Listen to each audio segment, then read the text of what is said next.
আচ্ছা, একটা কথা বলো, সাজুগুজু করা লিপস্টিক পরা ছবি দেখে কি আর বাঙাল চেনা যায়? যায় না। বাঙাল চিনতে হবে তার খাওয়া দেখে। চলো আজ তোমাদের সাথে শেয়ার করব বাঙালদের স্পেশাল একটা রান্না, কচু বাটা। কচু দেখে গলা চুলকানোর ভয়ে যারা 3 হাত লাফিয়ে ওঠে তারা ওই কাঁচা কাঁচা কচু বাটা দিয়ে এক থালা ভাত চেটেপুটে খেয়ে নেবে। নিয়ে নিলাম নারকোল কোড়া, কালো সর্ষে আর বেশি পরিমাণে কাঁচা লঙ্কা, আর কচুগুলোকে ছোট ছোট টুকরো করে কেটে নিলাম।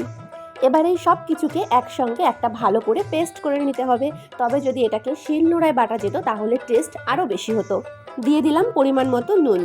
আর এবার দেব স্পেশাল সেই জিনিসটা যেটা ছাড়া যে কোনো বাটা বা ভর্তা জাস্ট অসম্পূর্ণ, আর সেটা হলো কাঁচা সর্ষের তেল।